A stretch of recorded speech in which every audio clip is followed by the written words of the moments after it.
Donc, l'accueil de la nation et Ouriel. Ma tante s'est fait opérer pour la vessie à Sherbrooke cet été. Une opération qui était planifiée pour potentiellement avant les fêtes, qui a été remise après les fêtes et qui a été faite, si on peut dire, au mois de juillet, qui avait été prévue aussi au mois d'avril.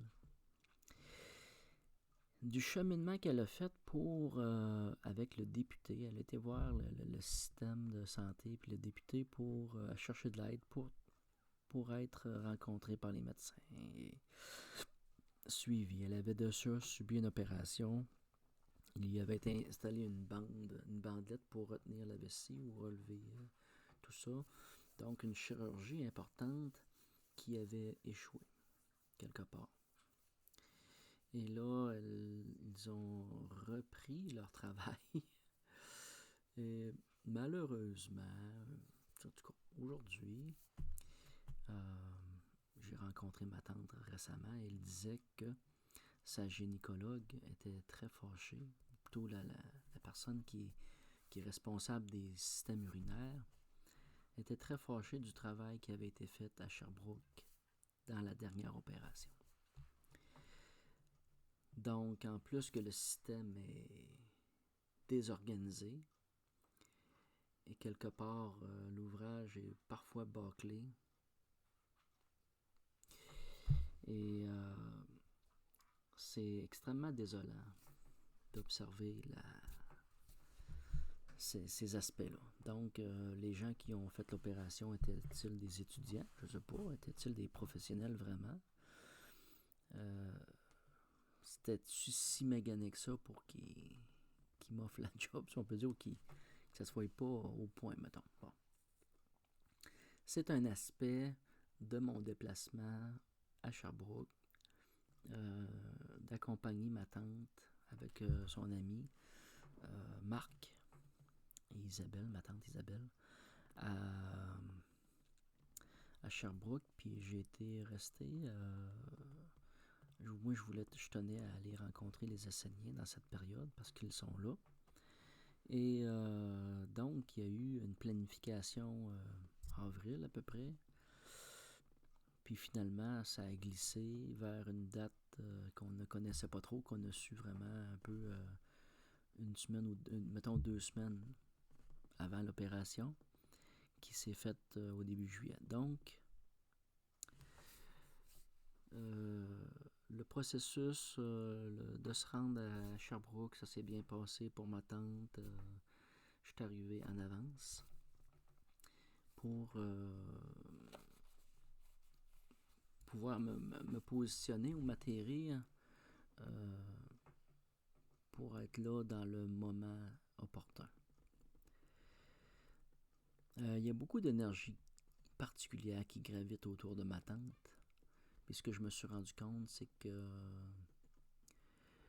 qu'ils sont beaucoup plus importantes que je n'y pensais, que je pouvais le sonder. C'est vraiment important, c'est vraiment colossal. C'est des mémoires transgénérationnelles, c'est des mémoires familiales. Puis il y a des familles, il y a des êtres qui passent à travers les familles et qui s'en accaparent et qui sont leurs produits, leurs fruits, leur subsistance et qui se nourrissent à travers les individus de ces familles-là. Et donc, les corps que nous sommes sont souvent débattus par les entités qui parasitent nos familles. Ils se font une guerre entre eux autres pour se déchirer le corps des individus pour s'en nourrir. Et c'est un peu à ça que j'ai un petit peu assisté, à différents aspects de force, des forces qui, quelque part, confondent la destinée elle-même.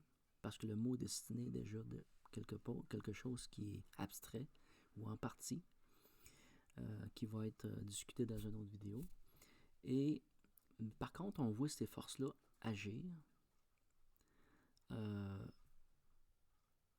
dans le temps parce qu'ils vont travailler dans leur sens, dans leur direction, pour leur profit.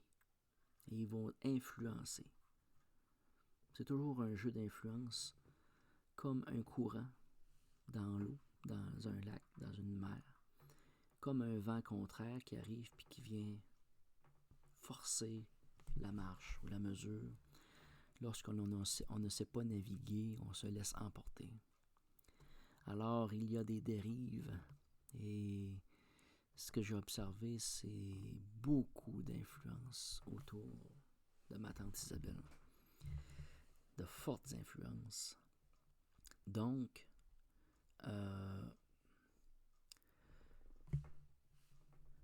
je rencontre à Sherbrooke les personnes pour la chambre. Je rencontre aussi Martin. Martin, très aimable et très accueillant. Et avec qui je passe du temps dans une première période de la journée. Et qui m'accompagne, qui va à l'hôpital avec moi pour voir où ce que ma tante était, parce qu'elle était arrivée la veille, puis moi j'arrivais aussi la veille, puis j'avais pris place. En tout cas, je suis pas arrivé de soir, je suis arrivé dans l'après-midi, la journée d'avant. Puis le lendemain matin, j'étais là, sur place. Puis c'est là que je suis parti avec Martin pour me guider, pour aller à l'hôpital en question. Et ensuite de ça, on a passé finalement toute l'avant-midi ensemble, puis on a été à une boulangerie à Sherbrooke pour se restaurer et en même temps se trouver certaines choses qu'on avait besoin, que je cherchais, qui étaient du pain. Bon.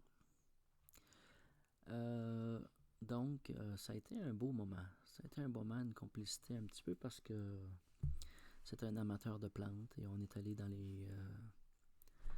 aux places où il y avait des botaniques, si on peut dire, pas des jardins botaniques, mais des centres de jardinage pour chercher une plante spécifique. Et on a eu à partager un peu sur les plantes à ce moment-là. Puis un petit peu aussi sur les aspects spirituels. Fait que ça a été pour moi un moment je dirais pas très important, mais je vais dire important dans le sens que c'est ce que je recherchais en allant vers les Esséniens, de rencontrer des gens pour parler de spiritualité, de ce qu'ils vivaient, de ce que eux autres ont vécu, personnellement, combien de temps qu'ils étaient là, puis ce qu'ils avaient vécu, puis donc leur cheminement personnel. Et ça a été une très belle rencontre avec Martin. Par la suite, j'ai rencontré Sylvie, que j'avais déjà vue la fois d'avant, et qui était à ce moment-là, la première rencontre, dans un désespoir assez manifeste, assez important, assez pour en pleurer. Et donc, j'étais dans l'accueil, j'étais dans la réceptivité de cette personne, et je tenais aussi à rencontrer, à retrouver cette personne.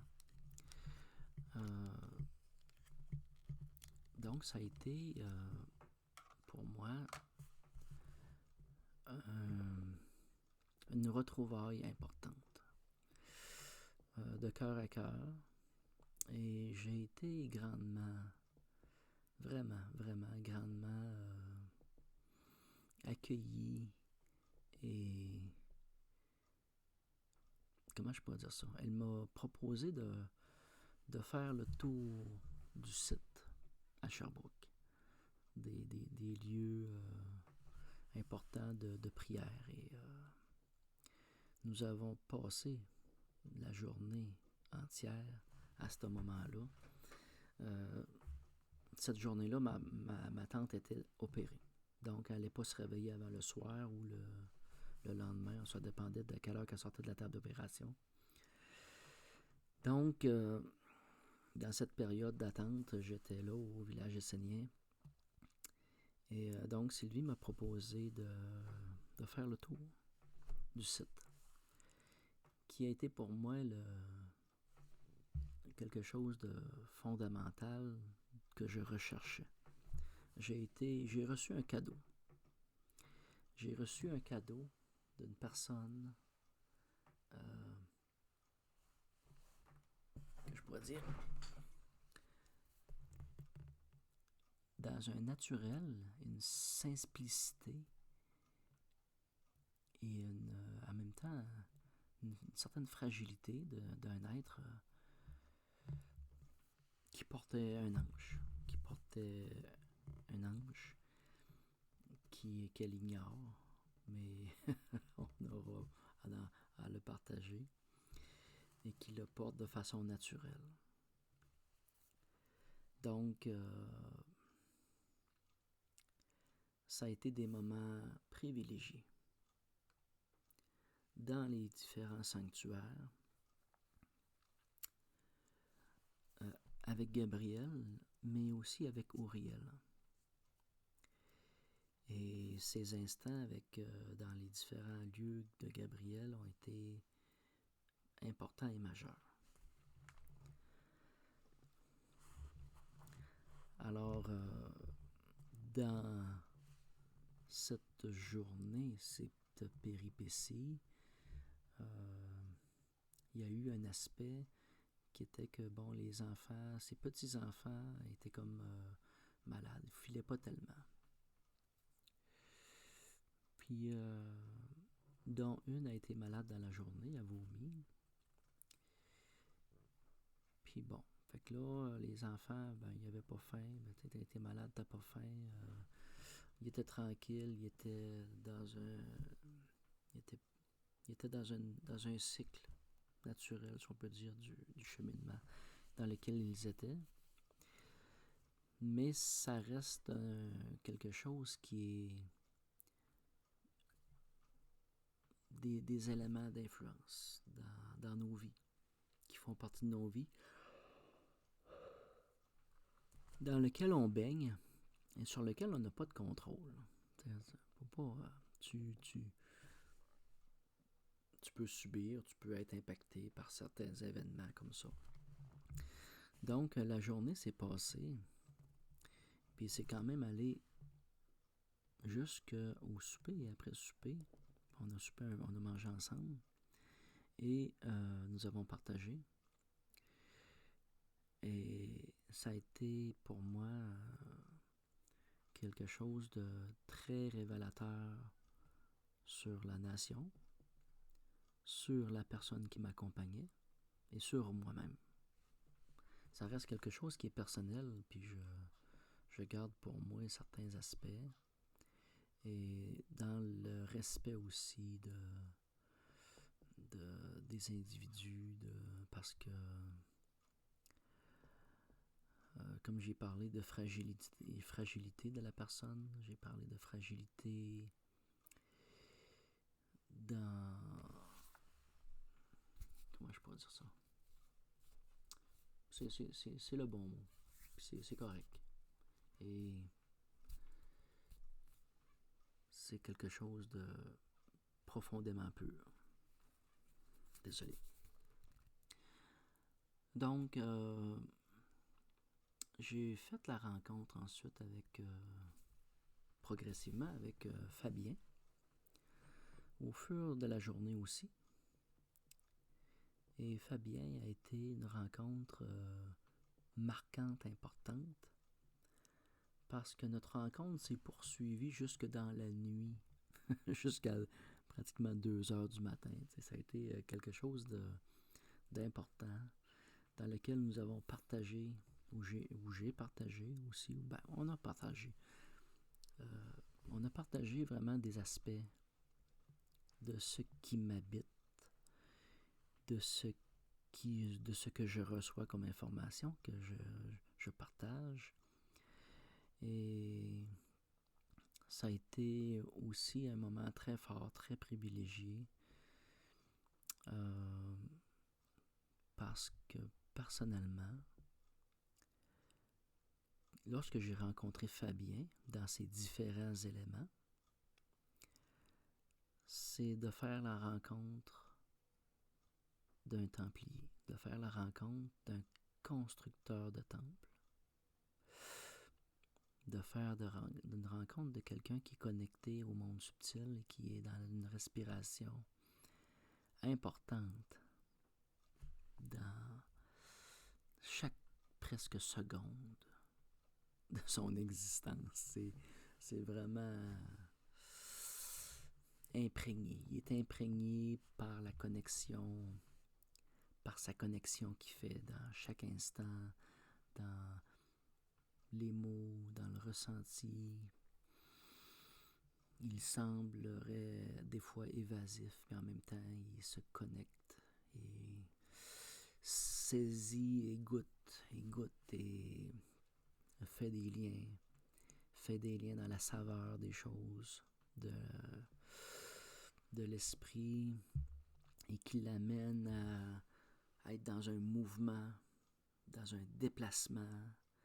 Et c'est une chose que j'ai accueillie, que j'ai reçue de lui, c'est l'enseignement et le mouvement, le déplacement et ce qu'on appelle aussi le chemin de croix, les périples ou les chemins qui nous mènent vers.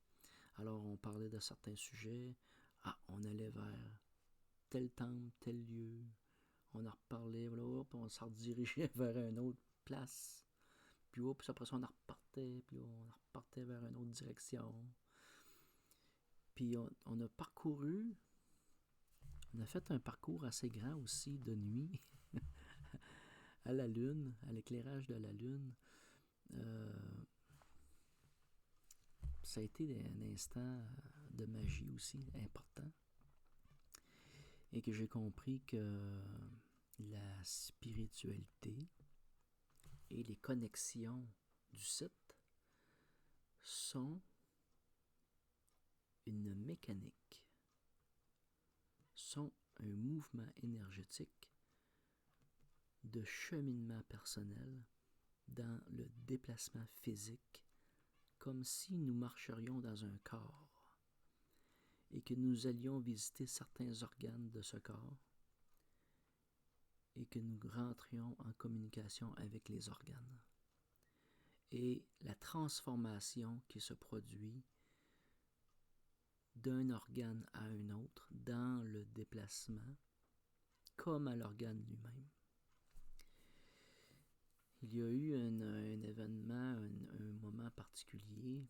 Il y a eu la croisée des chemins, mais il y a aussi, lorsqu'on est arrivé au lieu où il y a Gabriel, où il y avait des grosses pierres, il m'a demandé est-ce que je veux rentrer sur le site. J'avais déjà rentré sur le site avec Sylvie préalablement dans la journée et monté les 22 marches et fait les lectures de tous les anges et tout ça.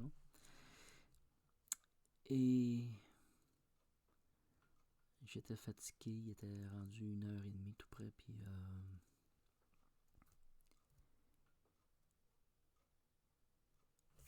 on est arrivé à un endroit qui pour lui était la rentrée.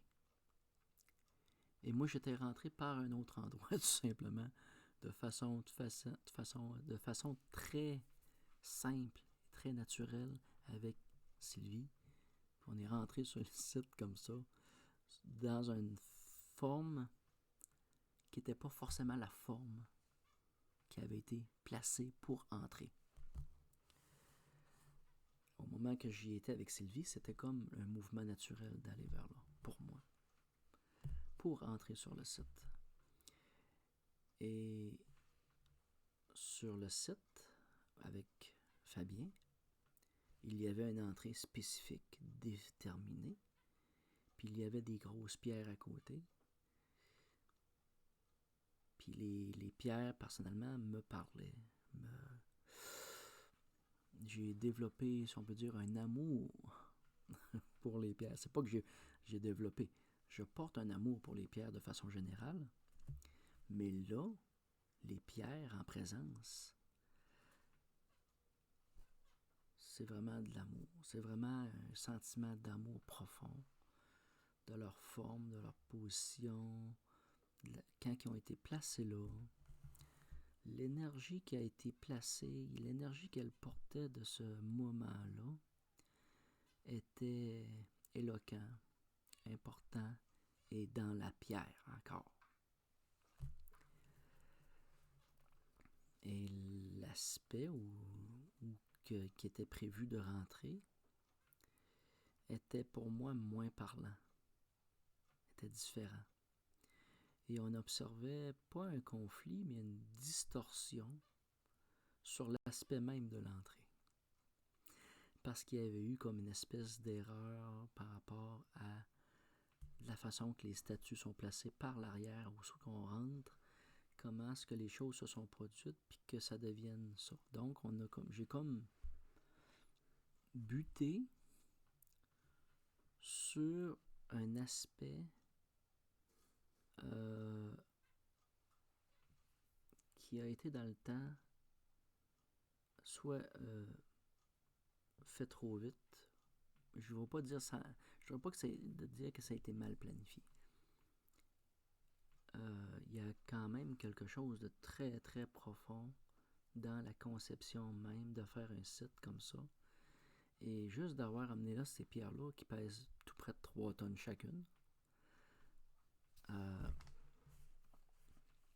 Une logistique manifeste importante. Mais qui ont fait qu'il y a eu un élément sans dire de désaccord, sans dire de faute, sans dire d'erreur. C'est un aspect que l'homme a voulu amener à un lieu, que la porte était ailleurs, tout simplement. Que le site lui-même, personnellement pour moi, la porte de façon naturelle n'était pas forcément là. Que finalement, tout ce qui était intérieur aurait pu être disposé autrement.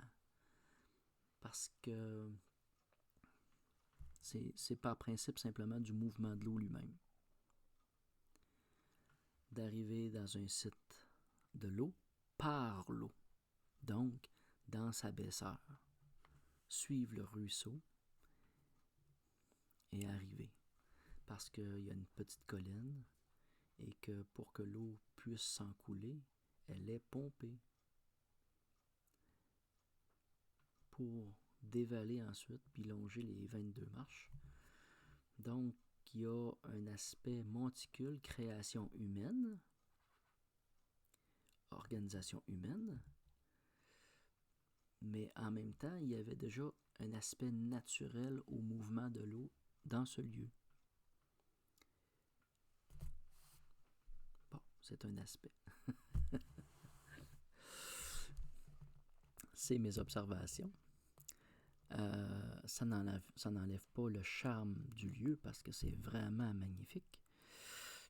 Et j'ai assisté à un spectacle magnifique de libellules et de nénuphars. Et ça a été aussi un aspect,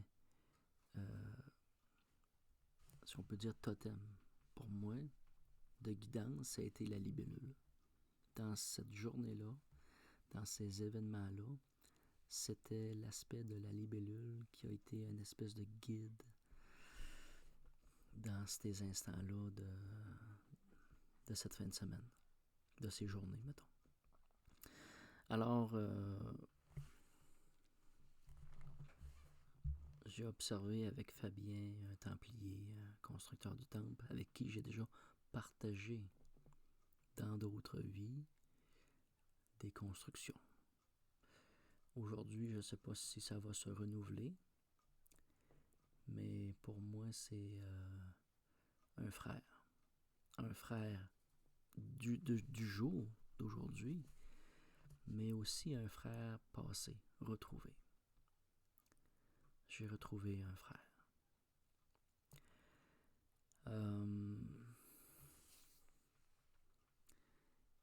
Maintenant, je rouvre une porte vers Ouriel parce que pour moi, Ouriel était une énigme en partie parce qu'on quitte le lieu de Gabriel, puis on se dirige vers Uriel aussi.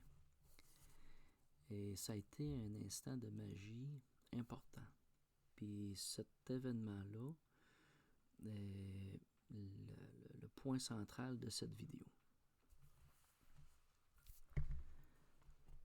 Donc, il y a une butte,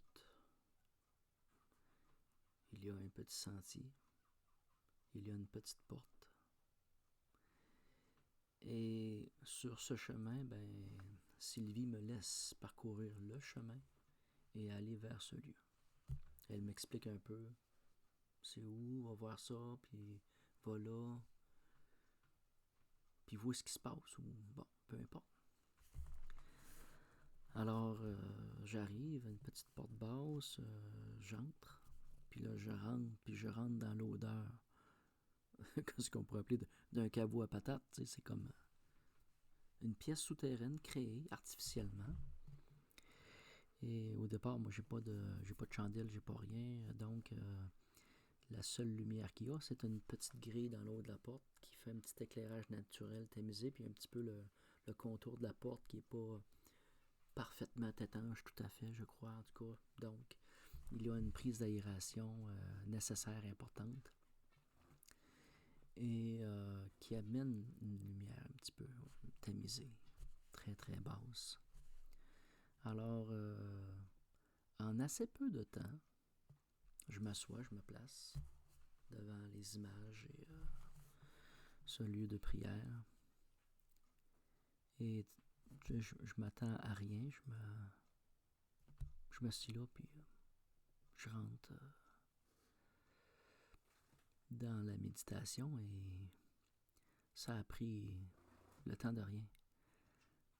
Le temps de rien, assez pour dire que juste que mon œil s'habitue même pas à observer le petit muret en pierre et certains petits détails, mais la communication qui s'est établie a été très rapide et particulière parce que je m'attendais de rencontrer Uriel, mais j'ai rencontré Uriel. Donc, c'est pas un, mais une. Donc, j'étais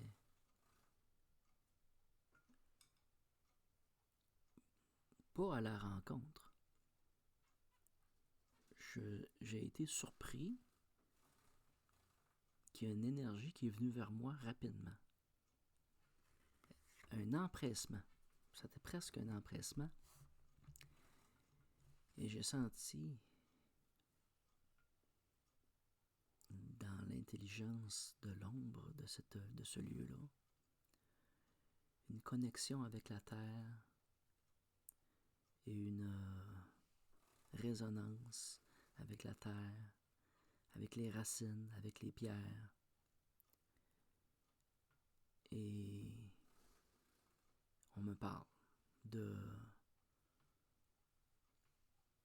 cette apparence d'ombre, de cette apparence d'ombre jour qui s'arrête avec la surface. Mais quand quelque part, lorsque le soleil se couche, cet aspect-là, cette distinction-là s'efface avec l'avènement de la nuit, qui fait que les énergies qui sont souterraines de jour deviennent comme manifestes la nuit et qui nous enveloppent et nous entourent. D'être là était l'équivalent d'être dans la nuit, dans cette même enveloppement-là, dans cette même couverture-là d'accueil. Et c'est un accueil, c'est comme ressentir une présence d'accueil, de confort, de guidance, d'être guidé dans un aspect qui pourrait être obscur, mais en réalité est une intelligence et une sagesse qui nous enveloppe. Et c'est vraiment cet aspect féminin-là qui m'a le plus surpris parce que c'est vraiment ça. C'est vraiment un peu comme si j'étais face à une énergie féminine qui n'était pas Gaïa, mais qui était comme partie prenante, comme un organe même de Gaïa. Mais je pourrais même pas dire Gaïa. Je pourrais même pas la nommer, cette partie-là, parce qu'elle est comme innommable et Gaïa est une déformation de l'être en présence de la mère. Alors c'est pour moi quelque part un peu une révélation. Puis j'ai donc une lecture de l'instant, ce que je vais appeler une observation solaire. Et j'en ressors avec ce message-là. Je suis imprégné. Je suis imprégné. Mais j'en ressors, puis je ressors d'une drôle de façon parce que je ressors, puis je vois la porte. Je vois le grillage. Il y a une mémoire que je porte. Comme si j'aurais fait un rêve que j'ai créé cette porte avec mon cousin. Et nous étions dans la discussion comment placer le grillage de la porte et de être dans la compréhension de la respiration de la porte et du lieu. Comme si j'aurais moi-même participé à la conception de cette porte, que je l'avais moi-même placée, et que la porte portait l'empreinte d'une mémoire de sa création. Puis dans mon esprit, c'est un peu comme si c'était un rêve que j'avais fait. Puis j'ai trouvé ça très, très particulier parce que je vous dis, c'est comme si ça serait moi qui l'ai fait, la porte. C'est un peu comme si... Puis pourtant, c'est pas moi qui l'ai fait, là. Physiquement, c'est pas moi.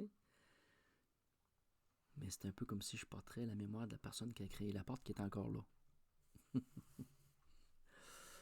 OK. Donc, ça a été quelque chose d'assez rigolo et particulier. Je sors, je rejoins Sylvie et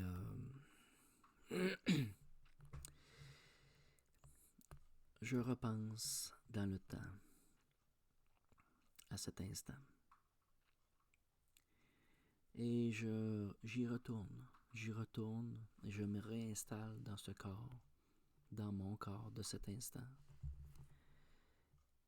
Et je revisite l'odeur de la terre, des racines. Et je comprends que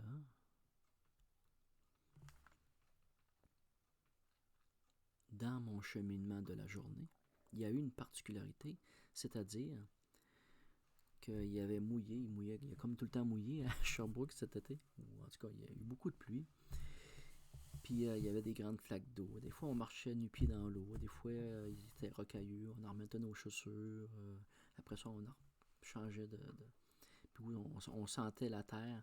Mais j'ai fait l'expérience aussi de me chausser, me déchausser, me chausser, me déchausser. Et ainsi de suite comme ça, de temps en temps. Parce qu'il y avait des lieux qui étaient un peu là, plus problématiques. Là. Donc, puis de sentir vraiment le lien avec la terre, la connexion, qui est venue à un moment donné tellement distincte que je ressentais le contact énergétique de ce que je ressentais dans la maison d'Auriel et que je ressentais lorsque j'étais posé sur le sol. Et je repensais aux racines, je repensais à l'arbre. Et j'ai posé des questions. Si c'était possible, est-ce qu'il est possible que l'énergie d'Auriel monte dans l'arbre, monte par mes pieds monde par ma connexion à la Terre, d'être simplement déposé. Et j'ai senti que c'était une vérité, que c'était vraiment une vérité et c'était vraiment fondamental pour la bonne circulation énergétique de notre conscience, mais de notre fonctionnement digestif. Et je le ressentais dans mes tripes, je le ressentais dans mes organes, que c'était quelque chose qui était comme une pulsation qui était nécessaire au bon fonctionnement de mon organisme, d'être posé nu-pied sur la terre. Et que je pouvais parler à Auriel, si je le demande, en demandant l'autorisation à l'arbre, d'être connecté à Auriel par l'arbre. Et je me suis rendu compte que je pouvais rentrer en connexion avec Auriel en étant pieds nus sur le sol et me connecter à Auriel, à la terre, avec n'importe quel végétaux finalement qui m'entoure, avec n'importe quelle structure qui s'élève. Un obélisque, une pyramide, un arbre, un monticule, une montagne. Tout ce qui est érigé, l'érection elle-même, est une manifestation énergétique d'Auriel.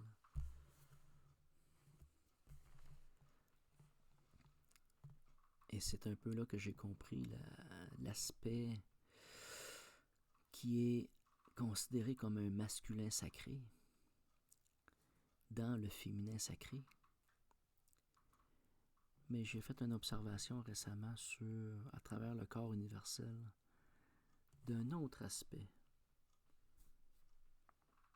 de l'unité des choses, qu'on a tendance à séparer ce qui est masculin et féminin, ce qui est à la fois les deux, et ce qui est uni, ce qui est uni, et ce qui est deux, ce qui est un.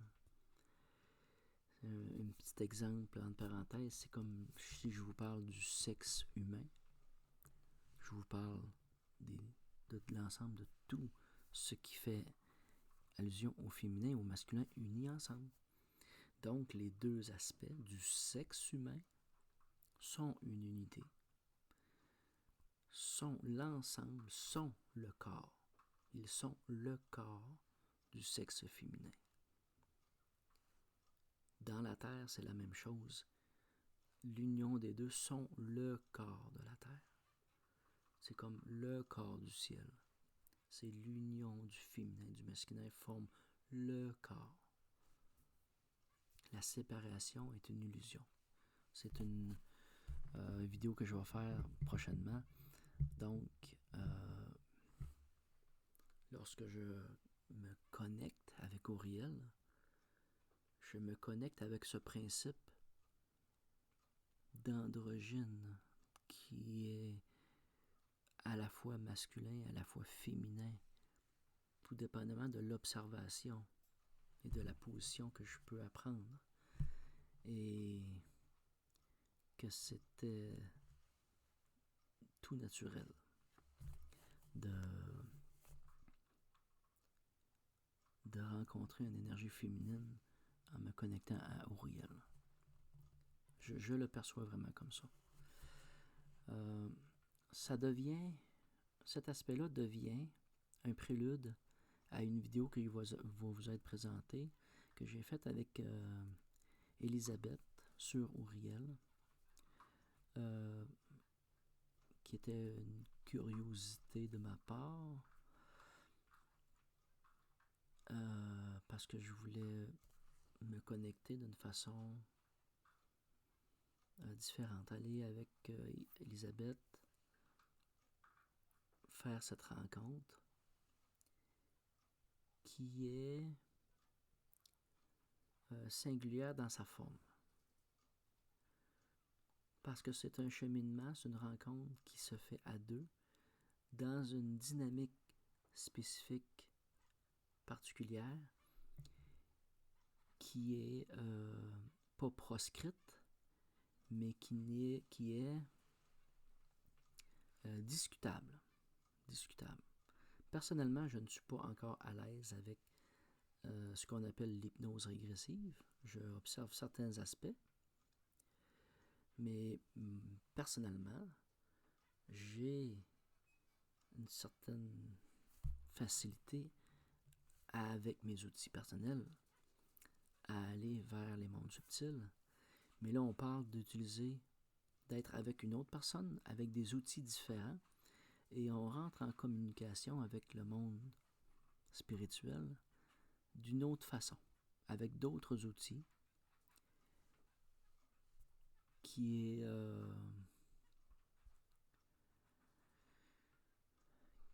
est dans une autre vitesse aussi. Parce qu'on se rend compte avec Diane, on s'est rendu compte que, parce que je me suis rendu compte que, en étant plusieurs, en étant avec différents outils personnels, on rentre dans une vitesse de communication qui n'est pas celle de l'individualité.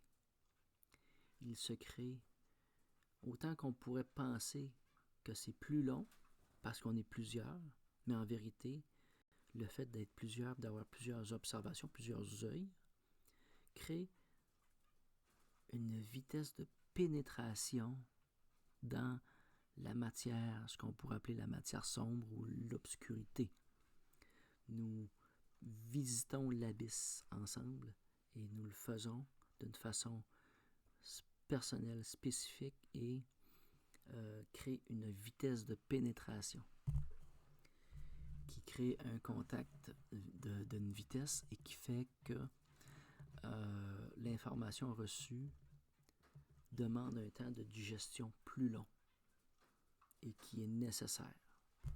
C'est un autre aspect que je crois que j'ai peut-être à aborder, mais que je vais sûrement reparler. Donc,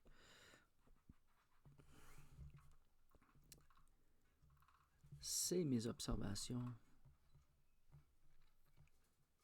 de ces instants.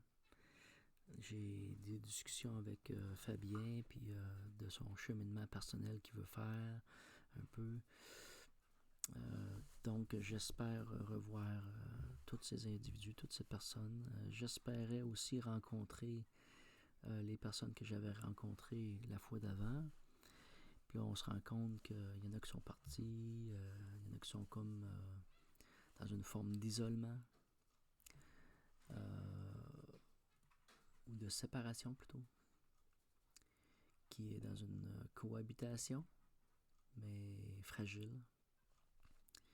Donc, je souhaite le meilleur pour tous. Et je suis parti le lendemain. Il fallait que j'aille voir ma tante. Donc, je suis allé voir ma tante après l'opération. Mais je me sentais un peu mal. J'ai été comme le lendemain matin assez tôt. Ben, assez tôt, oui. Donc, je filais bizarre, je me suis mis un masque. J'ai rencontré Marc. J'ai rencontré ma tante. Puis j'ai senti que ça filait moyen. Donc je suis parti. Je n'ai pas pu rester peut-être aussi longtemps que j'aurais voulu. Je suis reparti, puis finalement, quand je suis revenu, j'ai été malade. J'ai été malade, j'ai vomi, j'ai eu diarrhée, j'ai eu la fièvre. Puis je suis parti, si on peut dire, dans cet état-là. Ça a été un voyage de retour extrêmement difficile. Puis en plus qu'il y avait quelque chose qui s'était passé à la maison, puis que j'ai dû faire certains téléphones. Ça n'a pas été facile au niveau familial dans ces événements-là. Puis il y a beaucoup d'énergie qui brassait. C'était très, très tumultueux là, dans ce qui gravitait autour de moi. Là. Et donc, j'ai pas salué les personnes comme j'aurais voulu les saluer, puis voulu les... Alors, donc, j'en ai même oublié un outil, mais il est là, pas grave. Je vais y retourner. je compte y retourner. Et par contre, la date n'est pas arrêtée. Il y a des choses que je vis ici à la maison qui sont majeures et qui sont en processus, qui demandent toute mon attention, pas mal. Alors,